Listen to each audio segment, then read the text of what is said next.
let's go back to towards the end of the war with Dessau, because you talked a lot about it. It was very interesting, the railroad fighting. Yeah. You're wounded, the DPs, Rogers, the third guy. Can you recount as best you remember that whole event? As I remember, this is also where they killed some of our people. Just shot us, and we killed some of theirs same way. But what had happened, it was a pretty bitter battle. Everything got clogged up and mixed up, and we were losing people. And it's kind of a side event, but one of those places off over in the distance, I saw a whole bunch of people over there. They all had funny looking hats on, but I thought, boy, it's a military unit of some kind. And then some confetti had come through and said an armed guard or somebody wants to surrender.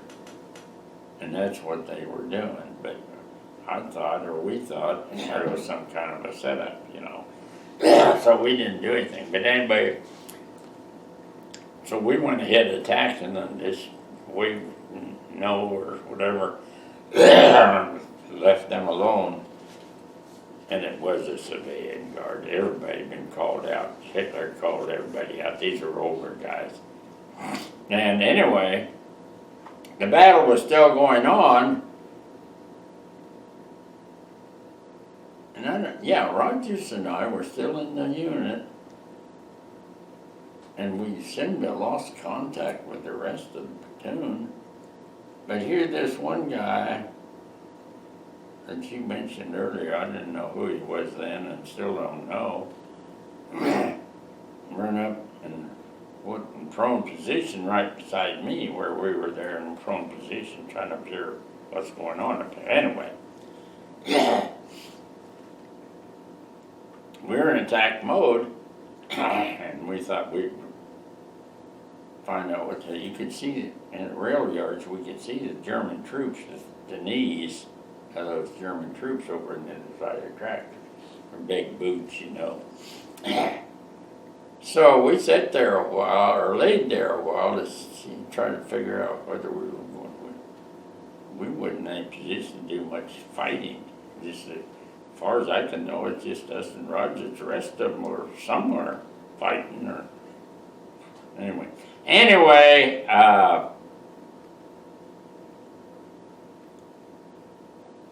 We decided we were going to attack the position because the people underneath there that we could see were less and less all the time. They were abandoning, we thought they were abandoning their position, so we were going to get and want to attack, which we did. And this guy who was next to me, he was lost from his unit. And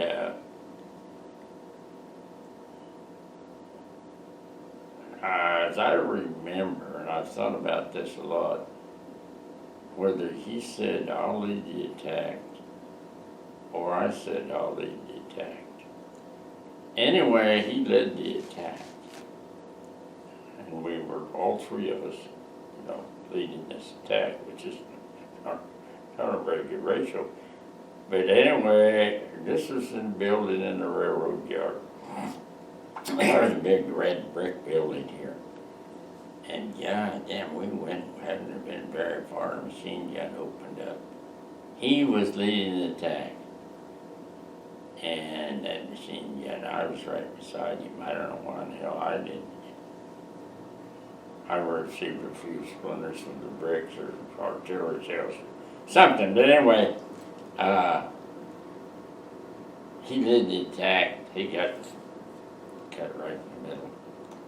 And we drug him into the cove in there is what it was.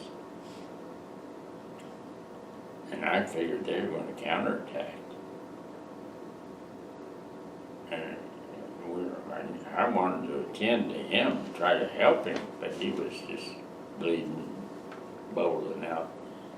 And Rogers, I took Rogers to view the front area there and make sure there's no Germans coming in there to capture us or kill us. He did, and I attended this kid, and then it wasn't very long later, here come this gal and guy. They knew we were there. I suppose all the Germans did either. But they come there and they could speak a little bit of English. And they said, there's Germans up in the top of this factory who want to surrender. And I thought, well, hell, I don't know whether we want to go up there or not. Here this kid is dying. And,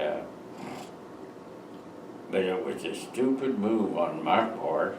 I was a superior officer there. And I said, we got to go get they want us to come up there and they're going to surrender. I didn't think very seriously about it. But anyway, we went up there. This Belgian gal and the guy led us up there. So these were DPs, right? Yeah. And I think the fact that they were with us, leading us, maybe saved our lives from getting killed by those people who were up there. Mm-hmm. But anyway, we went up there, and this big railroad factory there, Elliott had steel steps, I don't know, three stories tall. And these were guys in the top observation up there. But we went up there, and we got them, and they did surrender. And they had, we searched them and took whatever we wanted. And these Germans, these Belgians were hungry. Germany was about to starve to death. We just bombed the hell out of everything. And they had a brown bread in their backpack. Somebody took that out and I gave it to them. They were heading back to Belgium, we later found out. But anyway, and when we get ready to part, Rogers and I took these prisoners, put them out in the middle of the street. One of us on one side and one on the other, with their hands up, and took them back to headquarters. But anyway, before we did that, even while these prisoners were standing there, this gal come over and kissed me. And kissed me and thanked me for the bread, and the American soldiers were all good, and all. Now, did she do the same with Rogers? I don't know I don't remember that she did. Okay. I suspect she probably did, but I don't know that for sure. Well, you mentioned in your book that she also tried to tend to your third guy whose name you never knew, and was pretty upset when he died, so, yeah. Yeah, it was a bad situation. Then we had this 100 these guys I told you about over here in different hats. They started coming down there, and we couldn't figure out whether they're soldiers or what, or we needed to shoot them all for they to shoot us. But anyway, we eventually, once they come over there and wanted to surrender, well, I started them down the street and pointed that direction and marched that way. And they just, how many of them there were? 50 of them, I suppose. Marched to, they found our lines. So they weren't soldiers? No, well, they were, I think they were some kind of semi-military auxiliary group. Okay. It was just older guys. They weren't 19, 20 years old like we were. Right. Probably the Volkssturm, that home guard. The guy. Yeah. Well, at the end, they were scraping the bottom of the barrel for teenagers and old men and That's right. that kind of thing. And earlier we had captured a guy on a horse and trailer, horse and wagon, who was, this is early yet in the morning, and he was hauling hot shot at the troops. Never made it. We didn't shoot him, but we just turned him around and hit him back the other direction. Oh. Now, do you, there's a whole bunch of other stories. Oh, you saw a massive surrender, I think you mentioned in the book, a massive surrender of, can you tell us about that? That was down in, I don't know, Sudetenland or somewhere down in there. Yeah, this is the win of the war now, end of the war. And I had all those souvenirs under my desk. Everybody knew Jim Sharp. Well, we got down there, and I thought, damn, this is history happening. I could think we're down in the Hartz Mountain, and I could see this whole group of armored vehicle with truss tanks, horses, coming down that mountainside. I mean, it stretched forever. It seemed like at the time. I don't know. I thought, good Lord, they're gonna come right down this road. There's a block or two away from where we were on guard or billeting. Some of us by then were billeting in a house. So I told Hathaway, I think it was, I'm not sure. You want to come down there with me? I'm gonna watch the German army surrender. Well, yeah, I'll go with you. So we did. And we went down there, and within half an hour hit his lead column. It reached our area. And I didn't have anything to do with it. But there's some lieutenant colonel was there and taking the lead in telling them what to do. We're going back this way and we'll put you in POW camp or whatever they tell them to do. Anyway,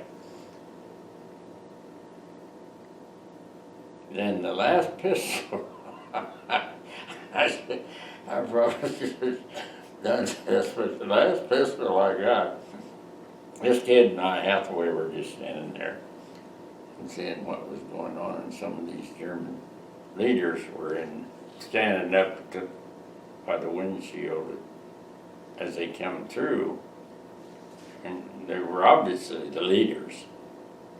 And damn, some of them had nice looking pistols on. So I said, damn, Sam, look at my pistol stopped right in front of me. I'm going to get one more pistol. And they did. They stopped right there. And this kind of pudgy general, or I don't know what his rank was, but he had this nice little pistol, and I'm going to hold it. And he was standing there and holding the top of that Jeep windshield, like I'm in charge here. And I told Hathaway. And they stopped right in front of us. I mean, just 20 feet away. And I told Hathaway, I said, I'm going to get one more pistol. And so I walked over there to that Jeep, and here this fat general was just open. And I said, give me that pistol. Oh, no, I'm an officer for the service. I got my rifle, and boy, that scared the hell out of him, and he gave me his last pistol. So that's the last pistol I got in the war. I wish I still had it, but Well, that's the most memorable, right? Yeah. I should have. Well, I bought quite a few. I bought some home. I didn't give them all the way over there. And after I got home, some of the guys were even writing to me and wondering if I'm borrow or steal one of your pistols. Finally, I got down to two, a Luger and a Belgique 25, I think it was. He's holding the bottom. But anyway, So now, after the war is over, you stay on. I think the book says, well, you're September, October 45 to April 46. Now we're going outside the book that I read because I couldn't get the other one, the Sergeant of the Guard at Nuremberg. I really would like to have gotten that and read it, but can you, so how come you didn't get to go home right after the war? Did you not have enough points, or what was the situation? Yeah, I didn't have enough points. So you've been We had a lot of pretty old soldiers, lucky to be alive, and had all kinds of wounds and injuries, and you got extra points to go home if you were wounded or got the Purple Heart or the Bronze Star. Yeah. Well, you were wounded though at Dessau, weren't you? Well, I know it, but still, these guys may be wounded 2 or 3 or 4 times. and might have been in the Army 2 years longer than I was. All these things added up. Sure. Well, I know I interviewed a 1st Infantry Division guy who'd been at Torch in North Africa. He'd been at Oh Sicily. my He'd been at God. Normandy. It was an amazing. He had 3 spearheads on his salad, because he'd been in 3 first waves. And so I would think someone like that, by the time he's battled his way through Oh, yeah. Bavaria or whatever, he's probably got twice as many points as anybody else. Yeah. And I had a chance to get home earlier, but I was interested in participating in the Nuremberg trials. Yeah, well, that was really something. Yeah. So can you tell us how you ended up being a sergeant? Is this something you sort of fell into, volunteered for? And meeting these Nazi, the guys who are on trial, this is fascinating. Well, in the first place, our company commander said that they were going to have a trial of all these Nazis. Now, is this the company commander? After Miller was killed, you mentioned in the book that there was a new company commander, but he'd received the Medal of Honor for some action. That was Captain. What was his You name? could tell, man, he'd been in battles. His face was all wrinkled up, and he had bronze stars, Purple Hearts, all over Wow. him. It might have been Bobby Brown. Yep. Is that who it is? Yeah. Yeah. Well, that poor guy, yeah, he was wounded. I don't know. He should have been dead a long time ago, but he did receive all these honors. Now, it wasn't him that told me about the trial. I think maybe it was his assistant. But anyway, they told us in public, Reveille, Mhm. yes, what was going to happen. And if anybody was interested, let them know. Well, I didn't. I wanted to go home, so I didn't sign up at that time. And I knew I wouldn't get to going home too quick. When the assistant commander said,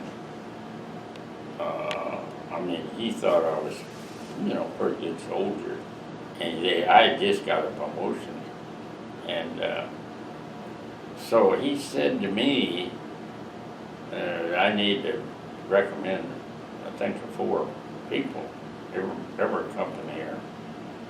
It's supposed to be. You had to be a combat veteran. You couldn't be just somebody that didn't know what the hell was going on. But anyway, he said, I'd like to recommend you. And I said, well, I should be going home the next 3 months. He said, well, this thing might be over by then, trial. So I said, well, then I'd like to do that. So he recommended you go before a bunch of officers that asked you a question. And they selected me. So I agreed to stay for that 90 days, I guess it was. Well, hell, the trial wasn't over. It took a year before they quit arguing about what the hell they were going to do and who was going to do what. But anyway, what other part were you asking about? Well, so you, as sergeant of the Guard, how did you? I'm just very curious about. Did you ever attend any of the trial, or you were sort of? Oh yeah. Okay. I had a pass and go anywhere I wanted to. Wow. So. Yeah, and I did because I was interested in what was going on. I couldn't. We were pretty well occupied.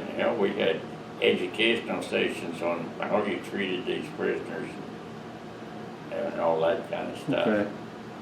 And, So you obviously must have met some of these top guys to have been yeah. able to get their autographs. So can Yeah. you tell me the circumstances, how you did it, what they said to you? I think you got Goering, you got Jodl, yeah. Keitel, a bunch of others. Oh, there's 22 of them. Yeah.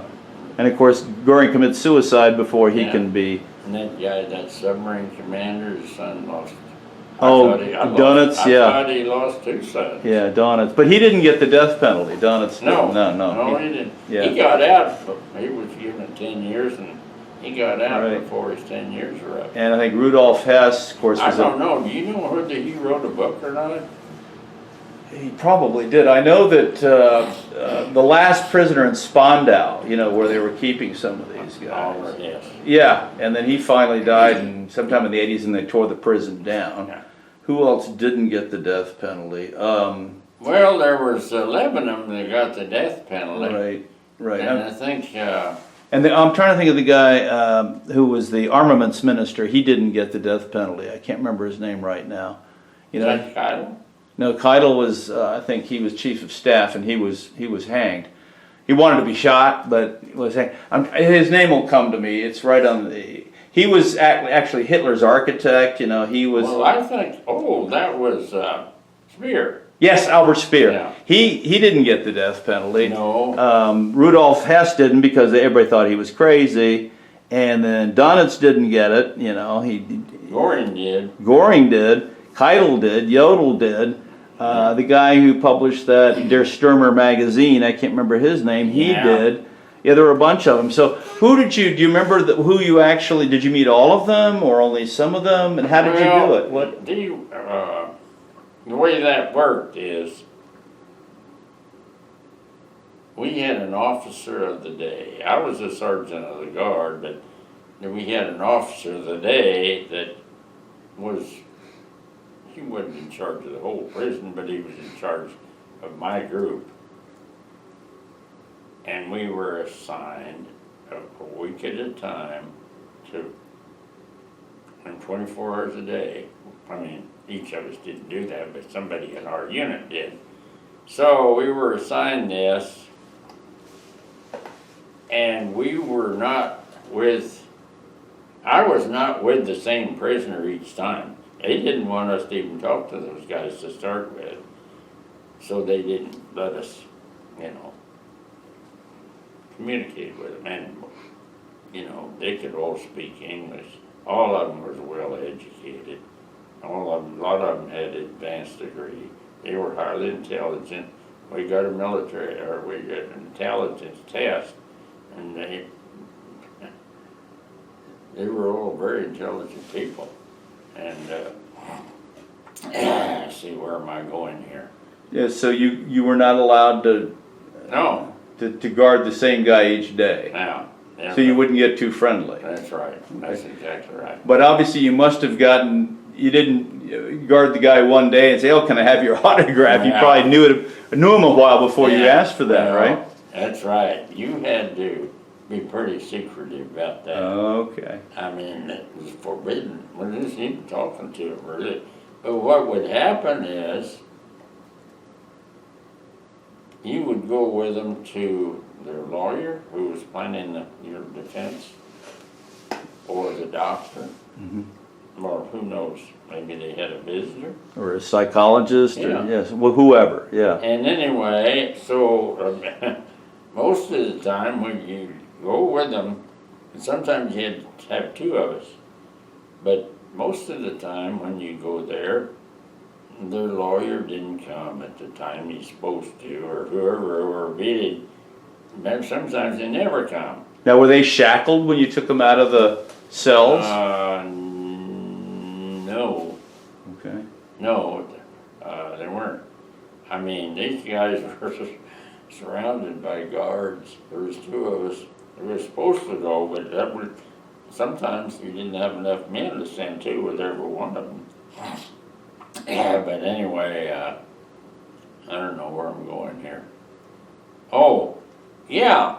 So when you go with a different guy and if the proper time comes, if you're sitting in there and you don't have another guard here and somebody preserving, you can get into short conversation and ask them for an autograph. Some of them wouldn't give you an autograph. I remember distinctly Rudolf Hess, he just said, "Wait till after the trial." Well, I wasn't there after the trial was over. Well, he was the one who parachuted into Britain and claimed to be nuts and all that kind of stuff, yeah. Well, I think I'm not a psychologist. Right, right. So, I think he was just there to hold through you. Sometimes he wouldn't even answer your question. Uh-huh. He'd just look at you. Do do you think, I mean, obviously you're not a psychologist, but based on your gut feeling, do you think he was really nuts, or it was a No, charade? He was nuts. Okay. It was every day, every day, every day. Okay, I mean, I didn't see him every day, but I saw him often enough to know that this man is not all there. okay, okay. So how did you end up, I'm very curious, conversation you may have had with Herman Goering. Well, Herman, he was a lawyer, and he had a booming voice. And every once in a while, he'd get up out of his chair or up out of the bench in the trial and make a statement. He wasn't. The judge was trying to hold decorum, a steady decorum about what's going on because it'd get kind of crazy. But anyway, he would stand up and say and he did have a booming voice, and I was in there early on. Maybe it was not necessarily the first day, but he would stand up when the judge and they were talking and say. His voice would go, most of them used the mic, but his voice would go down all throughout the courtroom and the balcony. And I remember the first time I heard him stand up and start talking. This is just a show trial. It's not anything but a show trial, and he don't want to get started than that judge from England who was in charge, him and Justice Jackson. You know, they'd tell us, I wasn't one of them that day, but they'd order our guards to quiet this man. If he won't be quiet, get him out of here. But anyway, Herman was very outspoken, and he liked to think he led all of these Nazis. But that isn't the way it turned out. They didn't like him, because I don't know why they didn't like him. He was a sharp guy. And had a high IQ like hell, I think 115 or something like that. And all of those guys did.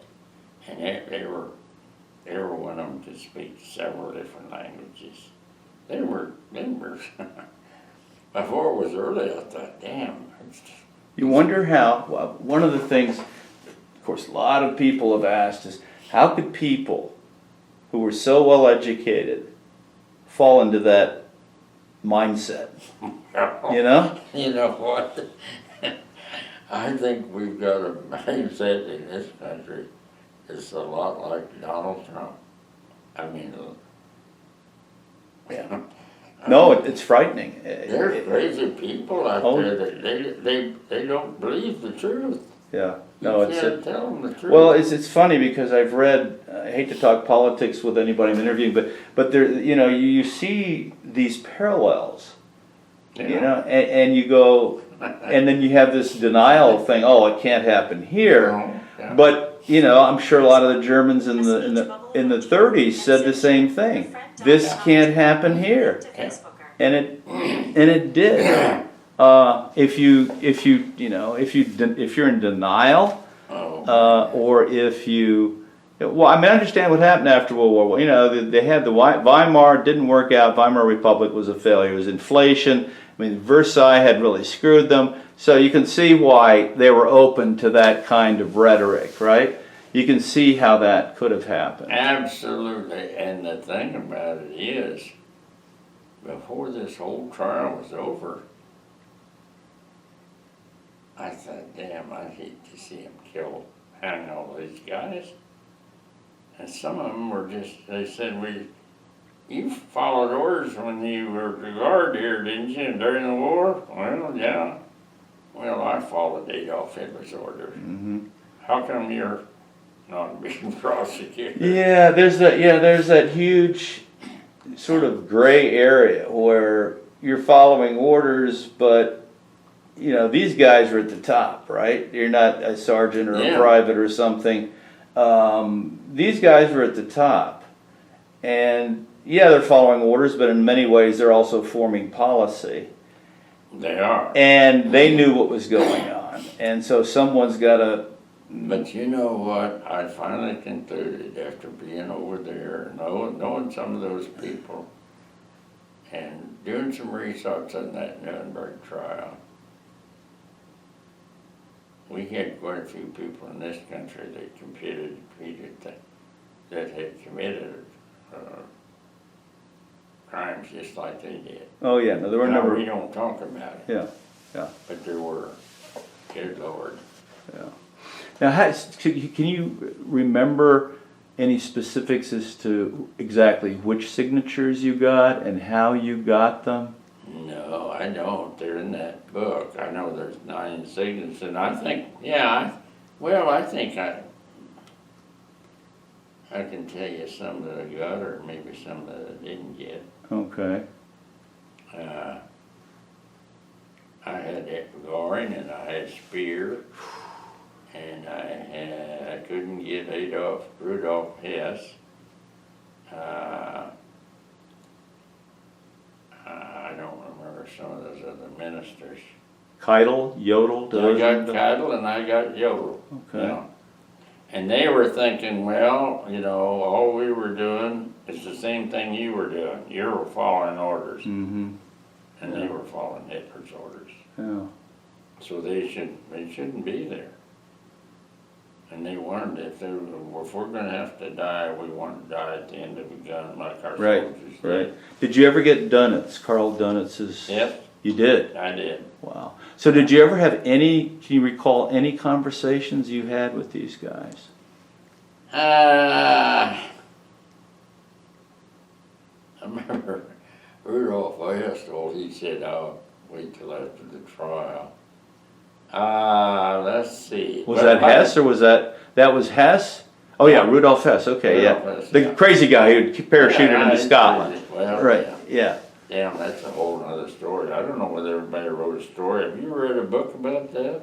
What about his parachuting into Scotland and all Yeah. that? Oh, there's been a lot written about that. He was trying to convince some minister in the British government who seemed to have pro-German leanings if he could persuade him, to Yeah. somehow, and of course that was just a fantasy on his part. Oh, was it? Oh yeah, Hitler didn't know he was going to fly to Germany. That was all done under the Yeah. under the That's table. amazing that he got that. Yeah. He got the plane at Yeah. Augsburg. Well, he was a very skilled pilot. Yeah. And someone he- should have been he- alerted. Someone should have been alerted to the fact that why do you need extra fuel tanks on a training run? Right? No one. Is that how he got there? Yeah, no one questioned any of that stuff. What book?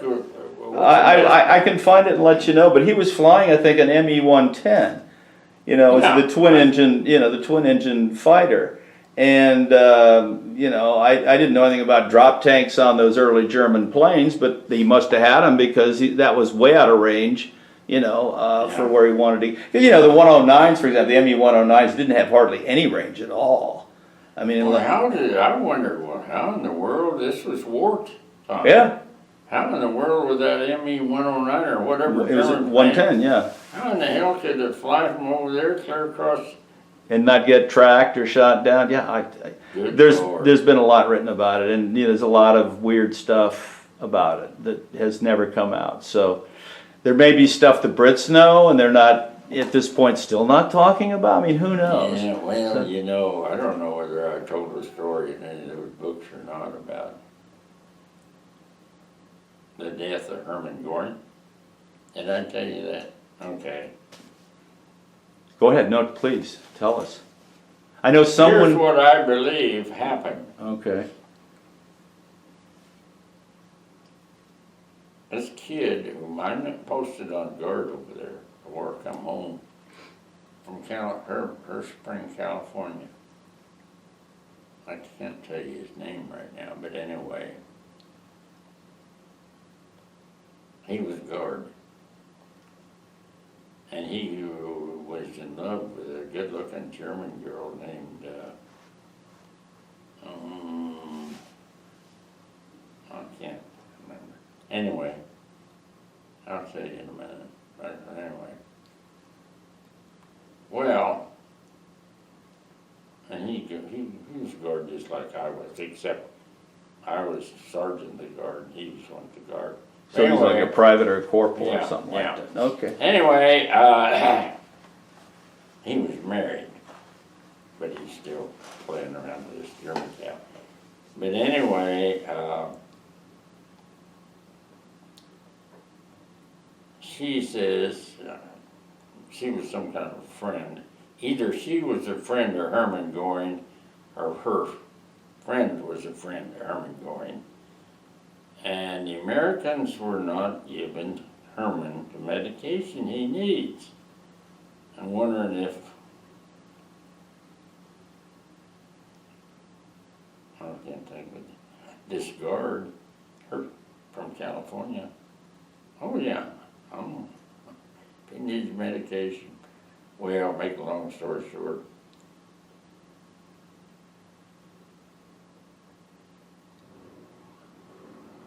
she gave Hermann Göring some medication the first time or two just to test the situation. And the next time she gave him, and they took it in a pen. There were bigger ballpoint pens there, so they took out the capsule or whatever you call that, and he gave her those two. I don't know if it was strychnine or Cyanide. Yeah, cyanide. Yeah. Yeah, I'd heard a similar story of, I mean, I guess we'll never know, but, or if we do know, we're not letting on, who knows. I had heard there was one of the guards, right, just like you said, I heard it was a guy from Texas, and he became friendly with Göring. I don't know if he got Göring's watch or whatever, and that he somehow obtained the cyanide and smuggled it to Göring, who of course killed himself just before he was supposed to be hanged. So I guess we'll never know the true story, but that's what you believe. Well, I believe Harvey. Harvey is his first name. Okay. I mean. Okay. The guard from California. I don't think he was telling a lie. I think he was telling the truth. And the Army investigated, sent all kinds of investigations around. Mm-hmm. They didn't even talk to the guards. But they concluded that Herman had these pills in the seam of his overcoat. And he kept them hid until just before he was to go to the gallows at 12 o'clock, 11:15, I heard the guards holding a big noise and writhing in the cell. And they called the sergeant of the guard and the officer of the day. He was gone in about 30 minutes or less. Yeah. They couldn't save him. Oh. Herman wanted to die in front of a firing squad like some of the others did, and they rejected him. He said he was a famous German who fought for his country just like Hannibal Hamlin did. Yeah. And Well, he was number 2. I mean, he was the number 2 man. Well, yeah. Hitler died too. Can you imagine if they kept? That was really embarrassing. Yeah, can you imagine if he'd been captured alive, what might have happened, right? That would have been interesting. So do you remember any of the conversations you had with Keitel or Jodl or... Yeah, well, Jodl... Or Speer or any of these guys? Who was the Hitler Youth guy? Oh, God, I don't... Well, anyway, Yeah. Jodl, he was he's supposed to be an enemy, but I liked him.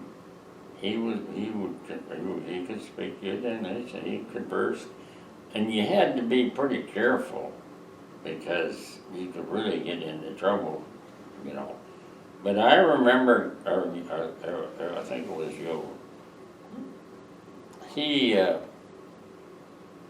No, it wasn't Jodl. It was the guy that was in charge of the Hitler Youth. No, I don't off the top. He's a young guy. He was one of the youngest there. He was in charge of the Hitler Youth. And I had a little conversation, and as I say, you had to be pretty careful. And we got to the point where he asked me if I had been in American Boy Scouts. well, yeah, I'm just an American Boy Scout. How old were you? 10 years old? He said, did you do conservation work in there, or what did you do? And did you take rifle practice in there? Yeah. Go on hikes, camp out, do good citizenship work with the civilians? Yeah. Well, he used some of that stuff. I don't know if it was me. He probably already knew, or he wouldn't ask me. He said, well, Hitler Ruth. It's just the same as a better Boy Scout. He did the same thing we did. Well, does he have an argument there? You can always make an argument out of something, right? I mean, you could. Well, I mean, would that make a pretty good argument in a debate? Probably, but of course, if you sat and thought about, he'd obviously thought about it a long time, so he was popping the question right as a surprise, springing, you didn't give you any time to think about it. He clearly thought about it, a hell of a lot ahead of time. So it worked out, right, what you might answer, and, but, it wasn't really totally fair, if you want to use that term, because you weren't anticipating the question. He'd been preparing it for a while. So that would be my response. Well, you're catching me by surprise. Let me think about what you're saying. I'll get back to you in a week or two, right? You see what I mean? He's not, yeah. Well, I think we were kind of brainwashed about these Nazi leaders. I don't think they were all killing 100 Jews or 1,000 of them or 5,000. Well, I think a lot of the charges weren't just that. They were there were crimes against humanity. That was that, but there were a bunch of other charges as well. So that was just one of a number of them. But do you remember conversations with any of those other guys? Yeah, I remember one with Yodel.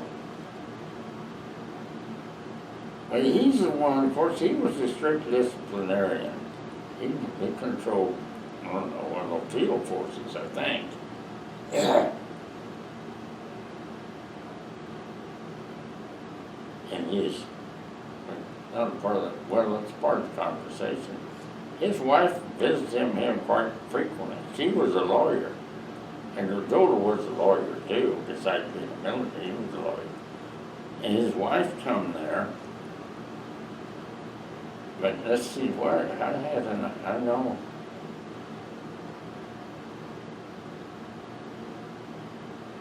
Well, one of his arguments is, if you were in the military, you followed orders. And he felt he was, as I said, I think I told you that earlier, he felt that he was just following his country's orders just like you were. You fought for your country, and you followed your orders, whatever they were. Of course, then the counter argument there is there are orders that are legitimate and ethnically and morally not questionable. You know what I mean? You said it, yeah. Yeah. When you talk to them, like I said, I was going to say they didn't. Not all of them felt that way. Sure. But I mean, they all, like I said, when they spring these kinds of questions on an unsuspecting person who hasn't really thought about it, they've clearly thought out the logic of their argument way ahead of time. I mean, so no question, each one of those didn't think they'd done anything very bad. Right. Or they were just protecting themselves. So what about Goring? Do you remember your conversation with him? No, all I remember is that Goring, when I asked him for his autograph, he willingly gave it to me. Huh. And while he was giving it to me, he wanted to know about my Army service, whether I was a regular Army or a lifetimer. And I told him, well, I've only been in the Army for 2 years. And I don't remember his parting comment, but most of them, I thanked him for it. And he said, "You're old," or something like that. Yeah. But I didn't have as much conversation with him as I did the others. Okay. But I'm kind of vague not over. Sure, sure. Do you remember what you talked to Spear about? Albert Spear? No. I mean, I kind of respected him. he was a civilian, really. He was an Yeah, architect and, yeah. No, I don't know that. I don't remember. I think he got I've 10, read about him, and I might be getting mixed up right. in what I read. Because I think he got off with 10 years or something like Yeah, that, yeah. He understood our side of the court Yeah, more than any other. yeah.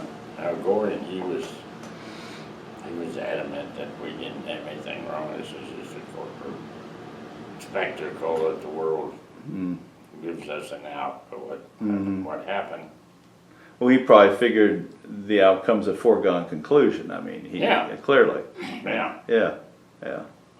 What did he call it? Just a show trial. Right. So at what point it said, you briefly mentioned in the back of your book where you have that chronology of what you did, that you were there, you started in the motor pool September, October 45. You eventually became a sergeant at arms at some point, I guess, after that. And then you were there through April of 46, That's right? right. So you left before the final. Yes. Yeah. So did you follow that trial once you got home? Yeah, I followed it closely. I tried to get after I found out what really happened to Goring. I tried to contact Harvey Lee. Harvey Lee was his first name. I don't remember what his last name was, but he.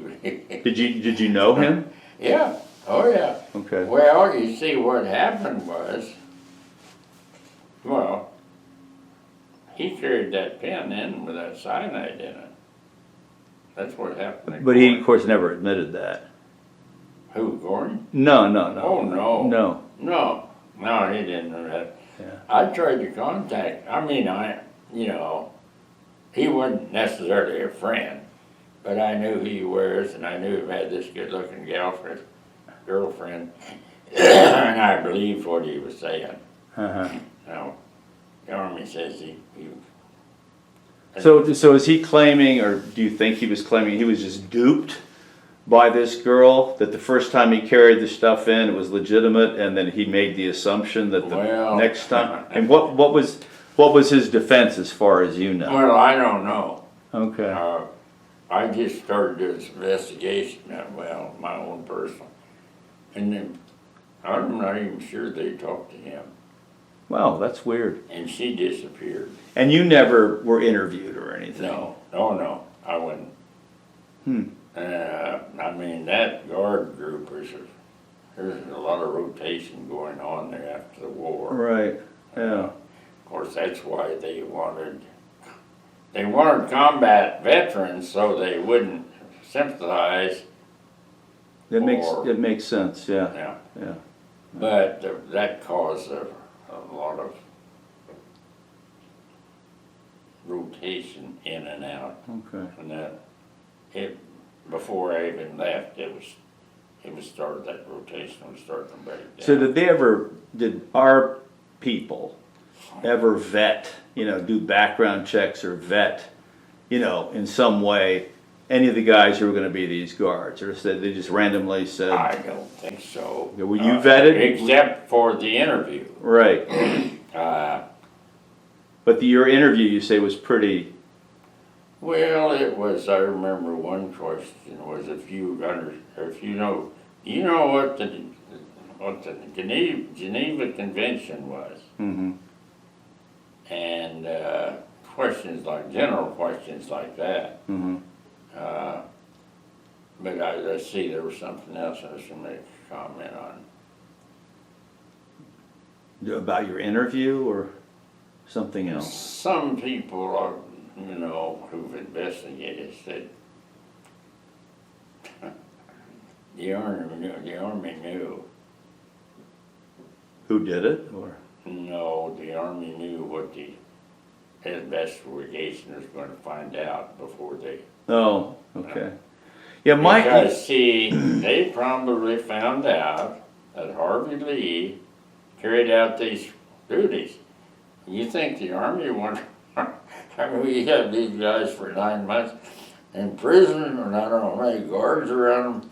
You think the Army would admit that one of our own guys who Smuggled, participated in yeah. this? No, yeah, that's embarrassing. sure. It was embarrassing the way it was. Oh, sure. Oh, Harvey Lee shut himself off for a minute.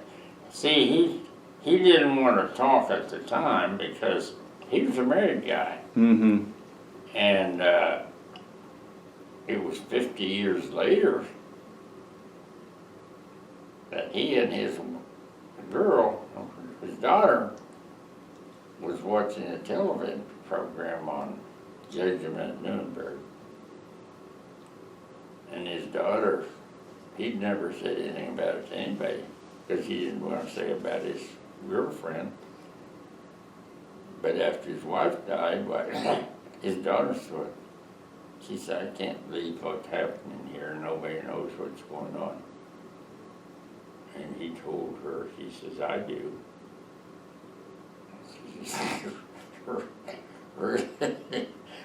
And he told her what happened. Huh. And she said, you need to tell the paper. Uh-huh. So that, you know, they know the history of what happened. Oh no, he wouldn't tell anybody. He had to explain his affiliation with this good-looking German guy, Fraulein. Well, anyway, she said, well, the elderly, let's see, what town was it? I don't know. Anyway, she said, you ought to at least tell our local paper. Well, he finally agreed to do that.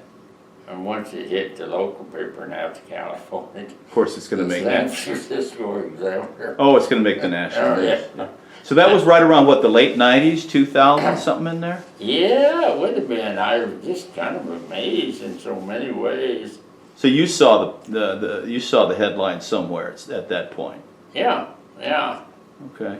And of course, once San Francisco was in San Not on it. But I guess I don't know. The people are covering up so much stuff that we don't know. Right. Of course. I mean, Yeah. Well, it's like the Kennedy assassination. I mean, they still have some of those records sealed. I mean, and it's what 61 years later. So. Well, then that part of that. Let's see, what's that guy down there in Louisiana got to do with it? Well, the guy Garrett. You mean talking about the Kennedy thing? I'm not sure what I'm talking about, but he had quite a story that, my God, it got into all kinds of intrigue. Oh, with the Kennedy thing, Well, you yeah. know, what is this? Is this the same guy that got shot and married a Russian gal? You remember who that is? Yeah, Lee Harvey Oswald. Yeah. Yeah. Well, what's that guy? He's the one that shot Kennedy. Yeah, that's what the various commissions concluded. Yeah. Well, I don't know where I was going with that, but they.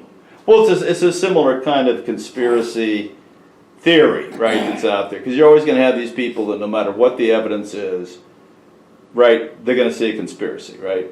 It doesn't matter. So, but this is really great. I hadn't heard this before. So if I paw back You through, hadn't heard that. What? well, about this Harvey Lee. Well, nobody publicized it. Yeah, but if it was in a newspaper somewhere, Well, and libraries tend it to. was in the San Francisco Examiner, and I don't know why I had it. Maybe somebody, one of the guys sent me that copy. Okay. I don't know. Okay. But it's a late '90s, early 2000s somewhere, huh? Late 1990s. Well,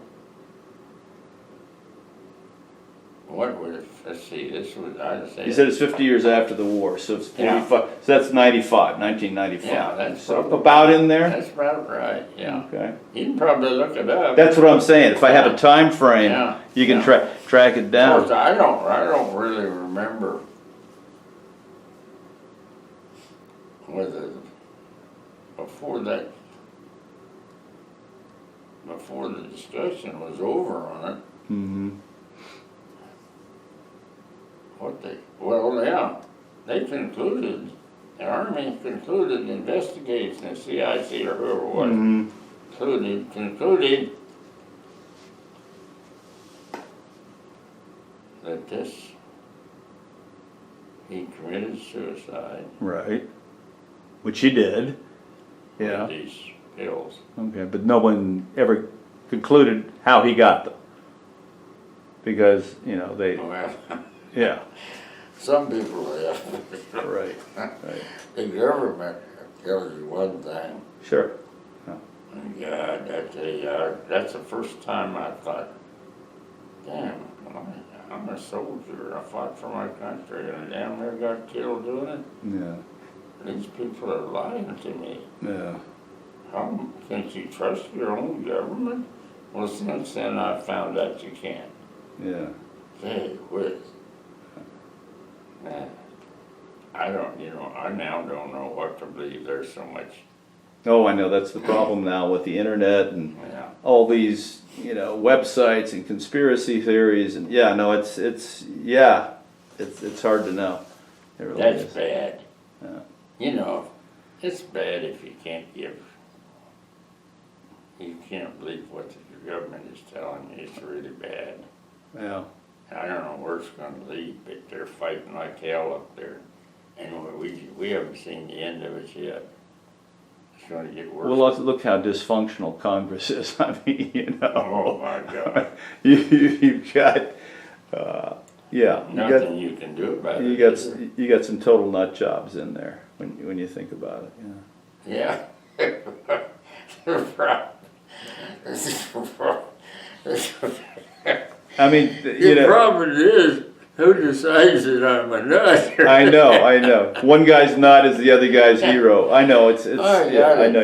You're not. Trump has really set up at our apple cars here about talking the way he does and talking about the leaders. And he's the best criminal of all, the biggest criminal of all, in my opinion. Now, there's so many people that think they think he's a. Well, they just had a trial of a jury of his peers that found him guilty on those counts, and then all these other trials are lined up, and the 60-odd different court cases that he brought or his party brought. But you know what? That said the election was not stolen, and a lot of these judges were appointed by him. So yeah, I mean, yeah.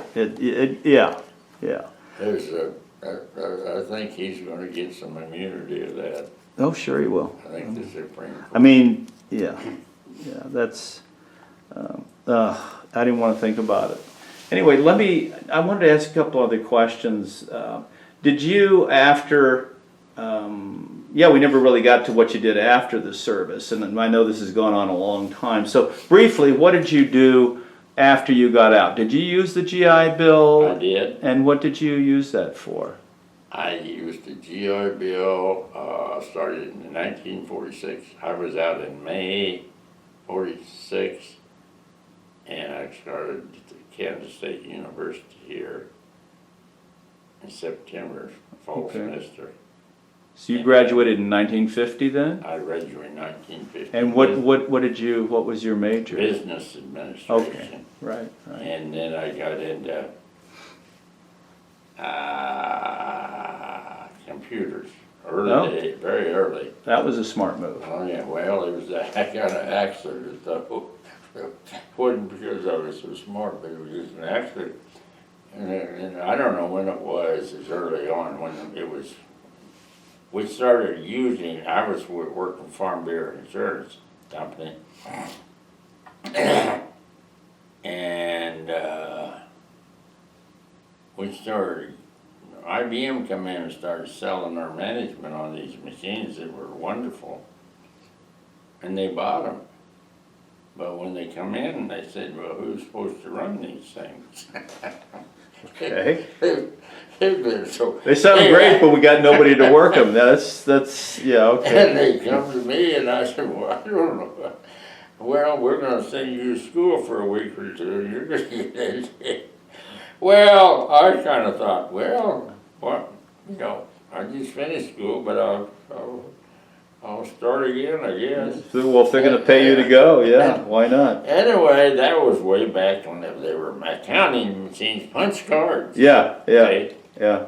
And that kept it going on, and they kept sending me to school till I got a PhD, I think.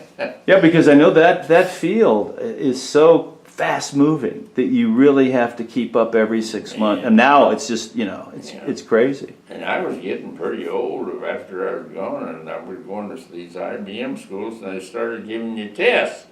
Well, like I was taking back to college, and they were sending my grades to my boss. Oh, no. Yeah.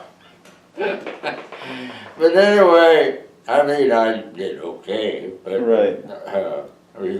Some of these sharp young kids, IBM, they were a university in themselves. Oh, yeah, They said yeah, nobody else can teach you on this stuff. yeah. So that's every time we got a new piece of equipment, an IBM salesman saw that you needed to be new piece of equipment every day or every 3 years, or you're going to be way back. Right, no, they're very good, yeah. And management, and I benefited from it. Of course. If you're keeping up with all that, yeah, you're gonna have some real marketable skills. Absolutely. And Yeah. and I eventually got into, strategic planning or Yeah. computer or long range planning. And I was very fortunate. I benefited from, I made some good decisions, and I had people helping me on others. So I got along pretty good. Yeah, that's great. So then, how did you meet your wife, and when did you get married? And tell me a little bit about your kids. I met my wife before I went to the service. Oh. She was a school teacher down at Kelso, south of here, Council Grove, Kansas. Okay. And she went to Parkerville High School, and I went to White City, where she What was her name? Marilyn Mitchell. Okay. And So did you stay in touch with while you were overseas? yeah, Okay. yeah. She waited. We Okay. got married in October 1946. Okay. I have 3 kids, and Can you tell me about them? The pecking order? And yeah, well, Janet was the first one to come along in 1950, right after a year after I graduated from college. Okay. She lives in Wichita. She and her husband worked, or did work. He's retired now with Oppenheimer Investments. Oh yeah. Yeah. And they have a lake home down there at Council Grove, as a matter of fact. He's done well in that field. I mean, he'll tell you there's all kinds of money out there. You just have to find it. Yeah. And he did. And then son Doug, who was here today, he stayed here last night. He's the second, number 2. Yeah. And he come, well, his grandpa, my father-in-law, had a farm down south. And he liked to have the grandkids down there in the summer. And so Doug, he'd go down there when he was 13 or 14 or 15 or whatever, and work during the summer. And he learned a lot. Yeah. And so he become quite interested in agriculture. And he did. He graduated in agronomy. Okay. And he became the farm manager for an outfit called Scully Land Management. Okay. The history goes back to Scotland, and Wow. when he come over here with money, and it was right after the Civil War, and the veterans were given 160 acres, and some of them didn't want to farm, so he'd go and buy that land real cheap. Yeah. Well, it became a big dynasty. It's headquartered in Nebraska. He's retired from there now. But anyway, he managed 60,000 acres of land down there. Wow. Over 100 farmers farmed that land. Wow. He was managing that. Okay. And then a third son, he's What's his name? Brian, and he's married to Jeannie. Well, Doug's married to Mary Lou, or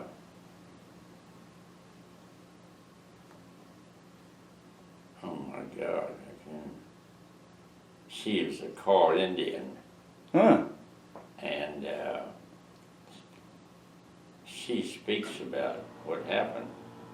Kaw Indian Reservation is just south of here, Okay. 30 miles. And they had 256,000 acres.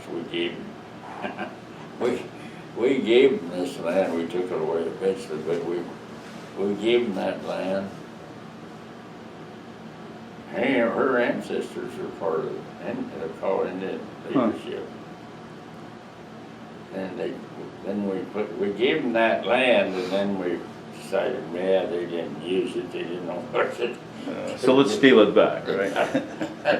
And that's what happened. Now, the tables are kind of turned. They've got a reservation back down there again, starting. They don't have many acres yet. They have casinos and everything on there, or Not yet, but you probably will. Yeah. But anyway, Pauline married Doug, my second son. And she speaks about this quite a bit. She's not red hot, like argumentative. She's just, in fact, tonight at 7 o'clock, she with a Mennonite woman are presenting a program. Mhm. Just right over here. And what they're doing is these Mennonites, they realize that somebody did something wrong here to take on all this land. You think? Anyway, these Mennonites are one of the programs planned this program. And the program is this reservation, they started taking it away almost the side we gave it to them. But anyway, she's telling a story about the Kaw Indians, and this Mennonite woman is telling about the Mennonites. They come over here at the same. They were working together somewhere or other. They were taking the Indians' land and getting out or take them to Oklahoma. And according to Doug, this is what my son was telling. Pauline wasn't here overnight like he was. He says, Pauline is all she's done, they're not arguing about it. All she's doing is telling about the Kaw Indian and the various treaties that kept taking this land away, the Santa Fe Trail, all that. And anyway, and the Mennonite woman came over here, their people come over here at the same time, just in time to get that land. And there's the Mennonite, they're really good people. They've already get Pauline. One time she spoke over there at Chapman or wherever it was. And one of these ladies was feeling guilty about her grandparents taking this land. And she gave the tribe, the Kaw Indians, $10,000 when she sold that farm. Wow. But I don't know how in the world you ever going to get select the black slaves. Yeah. How you ever going to get all this straightened out? I don't know. You know, California was trying to do something about that. I mean, at some point, as unfair and cruel as some of these historical actions were, not just in this country, but look at the Aborigines in Australia. I mean, you could go around and around, right? Or the First Nations, as they call them in Canada. I mean, at a certain point, yeah, I mean, you want to... Armenians? Or with Turkey, yeah, I mean, you know, you could go on and on and on, right? At a certain point, my group is never persecuted or screwed or anything, but at a certain point, you have to let it go. I mean, it's history, right? At some point, you just have to say, okay, you know, history isn't fair, and at a certain point, you have to say, I mean, you know, at what point do you say? I know exactly what you're saying. Everybody's at some point could say, well, look at, for example, the immigrants that came over here from Italy or Ireland and how they were treated when they first got. I mean, we could go on and on and on, right? So, at what point do you say, you know, everybody was at one point discriminated against or screwed, right?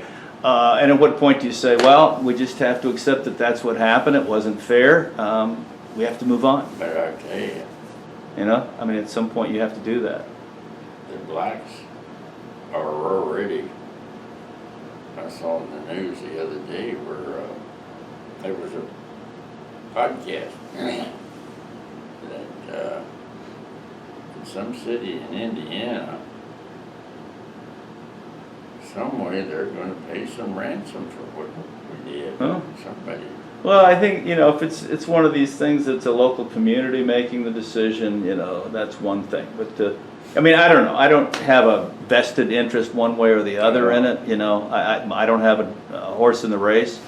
So It's complicated. yeah, it's if it was easy. That's what the country, Trump, his side, I think he believes, what is woke? You know, I'm really not sure. I keep hearing this term, and I think it's some left-wing, you know, thing.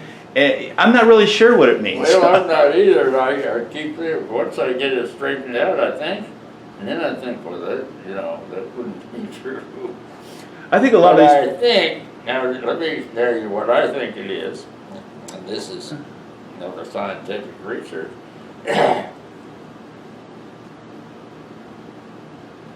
I think woke believers,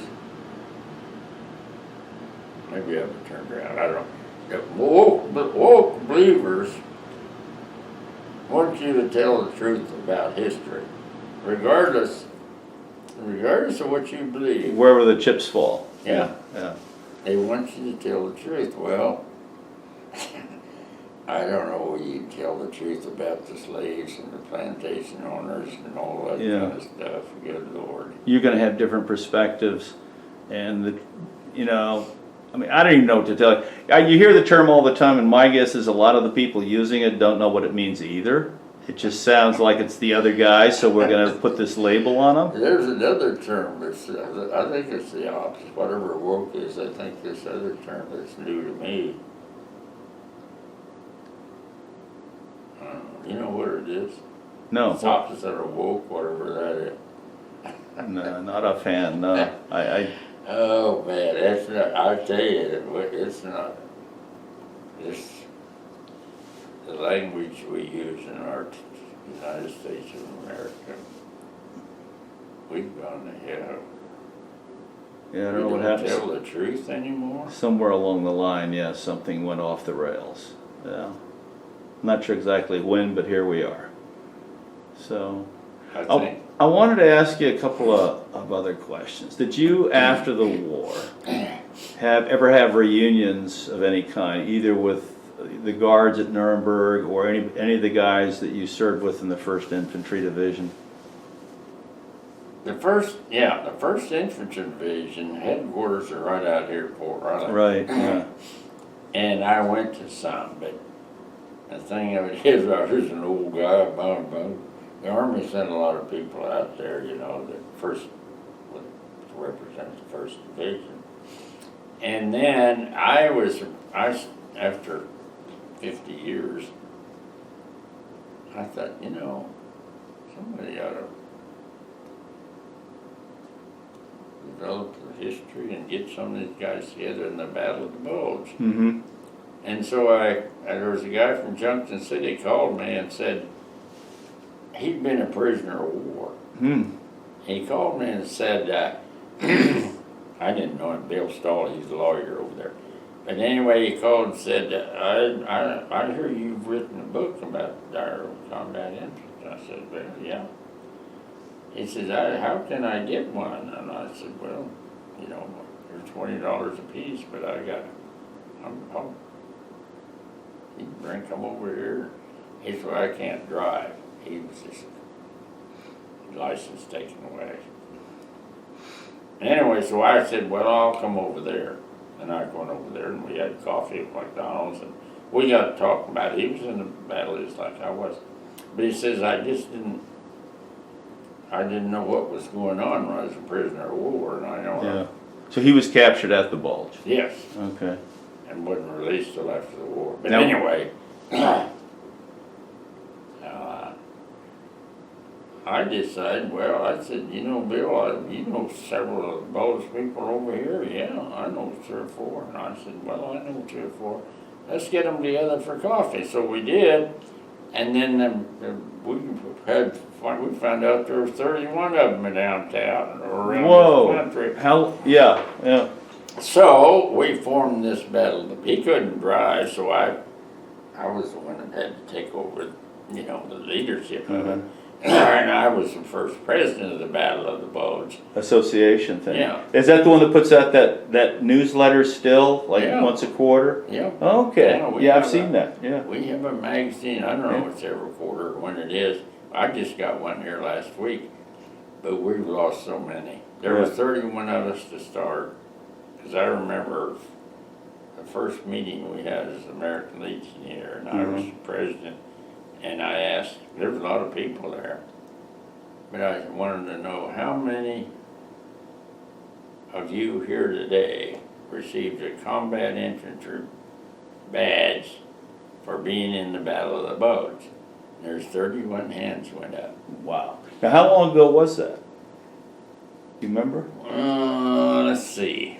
We had that meeting till 2 years ago. 2 years ago would have been, what, 22? Yeah. Are any of those guys still around? Just you? They were interviewed every World War II veteran that we could. Okay. And we recorded that information, just like you're doing.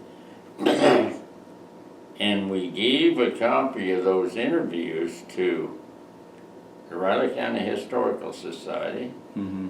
We gave a copy to, Eisenhower Foundation?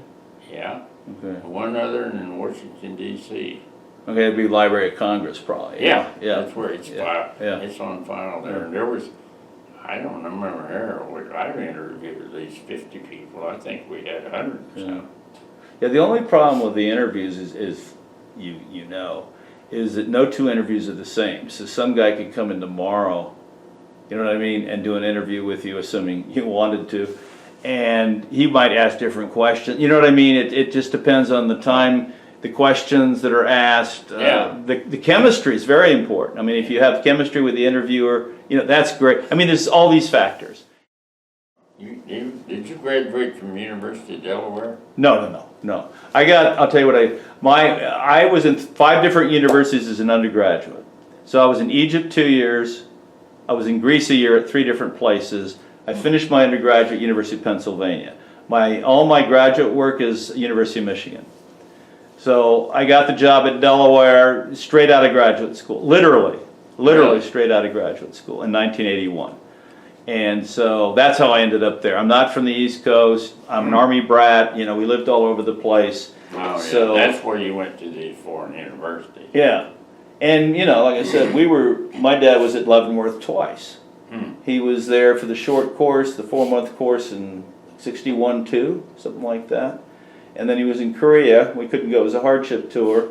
And then he came back, and in 63-5, we were at Leavenworth again, and he was teaching at the Command and General Staff College. Oh, yeah. And then we went off to Turkey, which is where I got interested in all the ancient, you know, the Greek and Roman stuff. But you can see between that and the military brat side of it, you can see where the World War II interest comes from, right?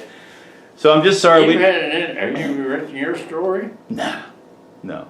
I'm too busy writing. Better get started. No, I'm too busy writing your guys' story, right? I mean, Well, So- you have any kids? I don't, but this is my second wife. She has 6, so and 3 of them, They'll be interested in that. 3. And so will history. Well, Well, you know that better than anybody.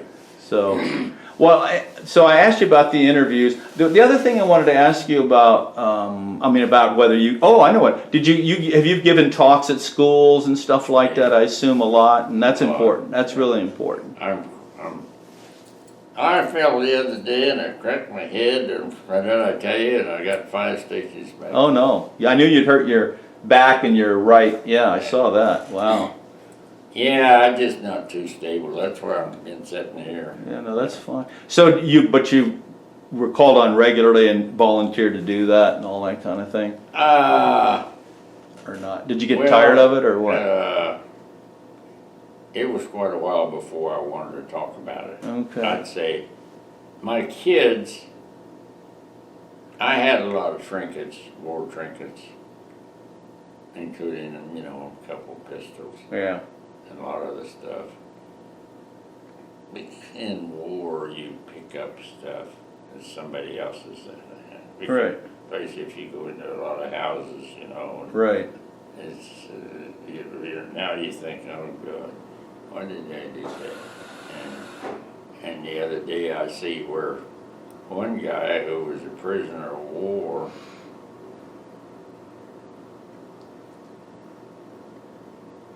and 40 years later, he's I don't know what you call it, stolen or what, confiscated, some religious item from a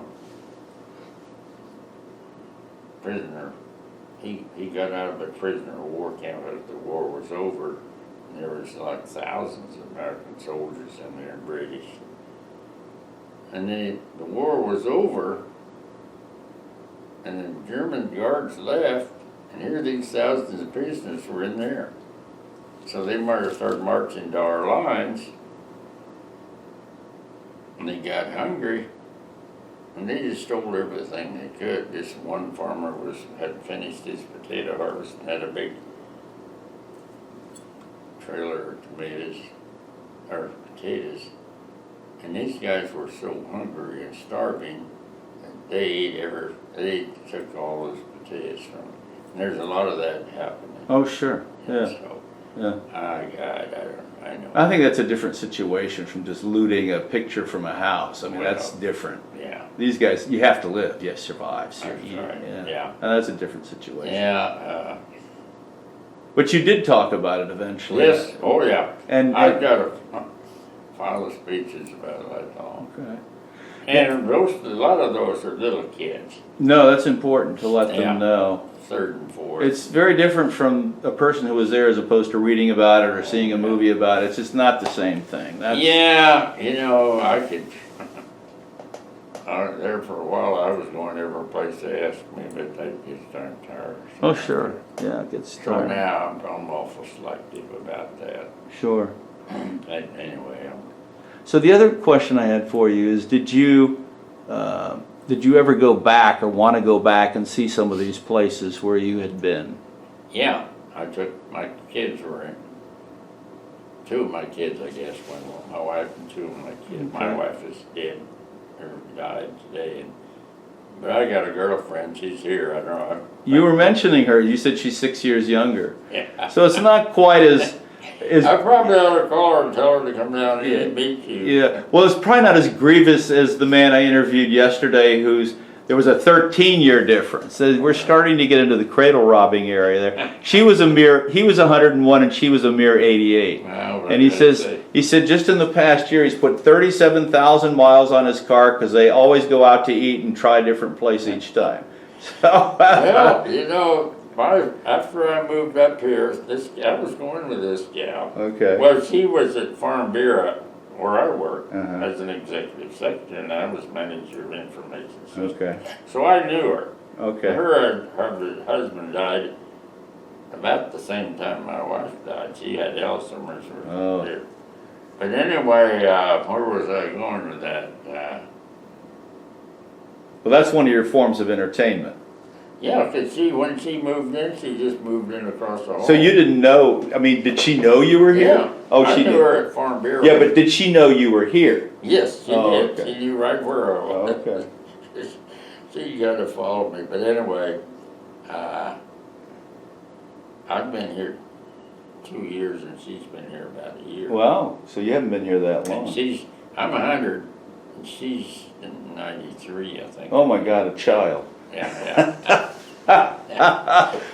Nice gal. I'm lucky to have her around. Yeah. The thing of it is, you got to watch out because there's quite a few women up here. There's 11 women for every man. Oh, that's lot a of shame, these isn't it? women are That's like that's too bad. Well, a lot of these women like to have a man. I found course. that out early on. What I've heard, and is that, you know, the first question is, does he still have a driver's license, right? So, Yeah. you can- Well, it's a nice group of people up here. uh, I mean, my God, this place right here cost me $4,000 a month. whoa, but do you get food with that? Is that, do you get, No, you get. Really? No, wow. Do they furnish it, or this stuff's all yours? no, this is all mine. Okay. But I don't have to pay any taxes. I don't have to have any lawn work or maybe repair. They'll call you. That's our farm right over there. Okay. The glass is broken. I'm gonna have them. Oh, that aerial view there? Yeah, Okay. that's the farm. There's my cattle right behind you. Yeah, well, driving over here from Wichita, I saw plenty of fields full of cattle. In fact, some of them were swimming in a pond. I was going by going, well, they're having a good time today. Well, you know, we have, I think it's correct when I tell you, right here in Kansas, we have more beef cattle. Than people, right? No, than any other state. Oh, I thought you were going to say you got more cattle than people. Well, I think we do, yeah. Okay. Yeah. Sort of like Well, New Zealand. No, I don't know. Okay. Well, New Zealand, you always hear that they have, what is it, 4 or 7 times more sheep than people. Oh, really? I've heard something like that, so. Yeah, that's a big, yeah.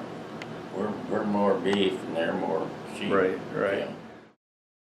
You mentioned something early in your book about that. It was really interesting. Where you talk about, in fact, I'll read what I took out of your book. You said, combat infantrymen badge wearers suffered 78% of all casualties in all wars.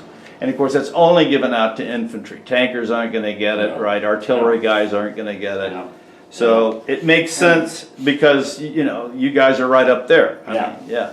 Yep, yeah, that's amazing. Yeah, so that's I incredible. don't recommend anybody send their son to the combat. No, no, yeah. That's what my Uncle Bert was, but I didn't have any choice, and I guess he didn't either. Yeah. Uncle Bert's a guy that served in the 35th. One World War, yeah, Yeah. yeah. Well, anyways, I tell you, I'm lucky to get out of that alive. My Yeah. gosh. Yeah. Do you, oh, I know there was something else. Did you ever have, after the war, you know, at the time they called it battle fatigue or combat fatigue, they call it PTSD today. You know, it's the same thing, just different Yeah. words. Did you ever suffer from like bad dreams, nightmares, flashbacks? Yeah. Did you? Had everybody that's been on the front line, I saw the mayhem and the suffering and destruction that goes out there. Did you finally sort of get over it, or how did you cope with it? Well, no, I'm still not over it. I break down every once in a while.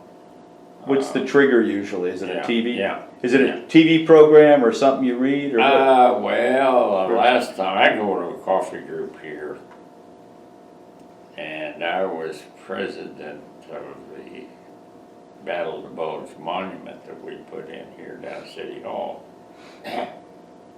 And one of the coffees, it's a luncheon every Friday. And a lot of those guys are really interested in that kind of stuff, and I got to talking about it. I got teary-eyed and cried for a half hour or so. And here it is, 70 years later. Yeah. 80 now. Yeah. And it's intermittent. You never know when it's going to come on. It's just, Comes on. yeah. Huh. Yeah. Mine, nobody knew it. I didn't tell anybody. Yeah. Except when I broke down that day of coffee. Yeah. Well, I want to thank you for taking, a number of hours to meet with me. I really appreciate your time, and your book was fascinating. And your account of the Nuremberg trials is amazing, and I'm looking forward to reading that book. And of course, I want to thank you for your service during the war and after at the Nuremberg trials. So. Yeah, I appreciate that.